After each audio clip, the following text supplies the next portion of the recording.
तो राजेश राठौर जी, मतलब एक तरह से विपक्ष के पास तो ये बहुत बड़ा मौका तो ये है ही, लेकिन इस मुस्लिम तुष्टीकरण की राजनीति के आरोप के चलते जो वोट बैंक की राजनीति हमें दिखती है, अब तो उसको बांटने के लिए आरजेडी भी मैदान में है। ठीक है, यहाँ पर अब वो तो रिजल्ट ही बताएंगे ना विधानसभा चुनाव के, कितना नुकसान यहाँ पर नीतीश कुमार और चिराग पासवान को मिलता है।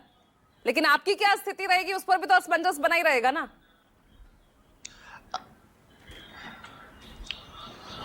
अब पूजा जी, हम हर चीज को वोट से नहीं मान सकते, वोट से तुलना नहीं कर सकते, वोट के लिए नहीं कर सकते। आप पहला बात देख लीजिए,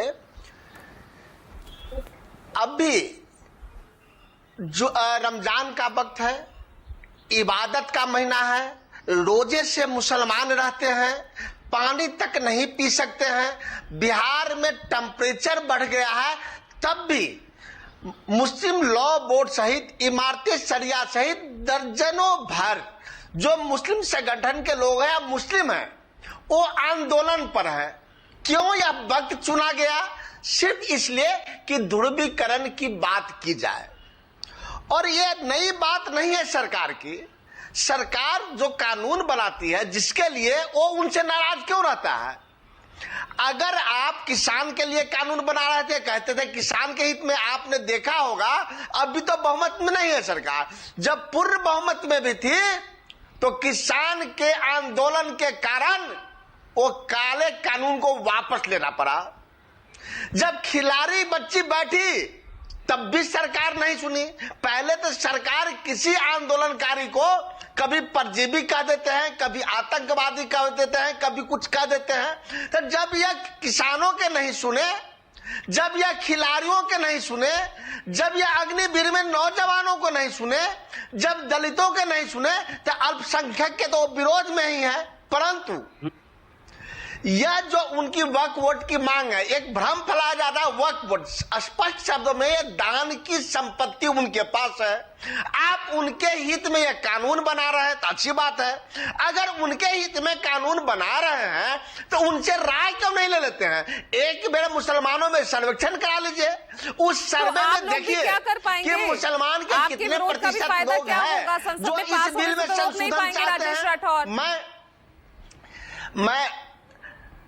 मैं वहीं आ रहा हूं। आज भी पटना के धरना प्रदर्शन में कांग्रेस पार्टी के नुमाइंदे हैं, प्रदेश अध्यक्ष और प्रभारी ने निर्देशित किया है, और दर्जनों भर लोग हैं। शाम होते थे सैकड़ों लोग जाएंगे। हमारा विरोध नहीं, मैं तो अकेला। गांधी जी कहते थे मैडम कि एक भी व्यक्ति इस देश में असंतुष्ट रहेगा फिर वो स्वराज नहीं होगा। आप तो 20% की बात करते हैं, हम उनके हक की बात करते हैं। लड़ाई लड़ते रहेंगे। अगर यह बिल पास हुआ तो सबसे बड़ा जिम्मेदार बिहार के मुख्यमंत्री नीतीश कुमार होंगे। क्योंकि आज भी अगर नीतीश कुमार चाहे, चंद्रबाबू नायडू चाहे, तो यह बिल किसी सूरत में पास नहीं होगा। लेकिन नीतीश कुमार ऐसा अब नहीं चाहेंगे, क्योंकि नीतीश कुमार भी सीबीआई, ईडी के रडार पे है। और नीतीश कुमार का ये आपको कैसे जानकारी है कि वो भैया ईडी सीबीआई के रडार पर है? अब तक तो उन्हीं की ऐसी तस्वीर बनी हुई है कि भ्रष्टाचार से एकदम जो है मुक्त एक वही नेता नजर आते हैं। पूजा जी, अरे पूजा जी, अभी आप पटना में चल रहे हैं, पुलिस मुख्यालय के सामने आज रोड का कालीकरण हो रहा है।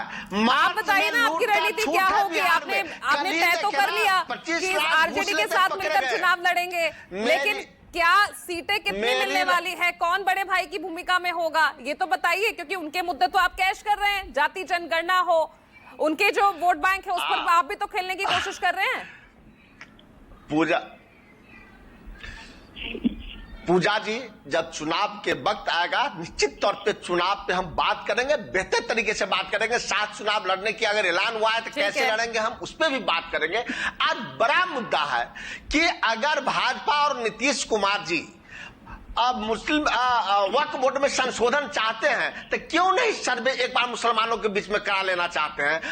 नीतीश कुमार इस पर अपना चुप्पी क्यों नहीं तोड़ते हैं? स्पष्ट शब्दों में क्यों नहीं कहते हैं? चलिए, आज एनडीए की एक बड़ी बैठक भी दिल्ली में होने वाली है बिहार चुनाव को लेकर ही।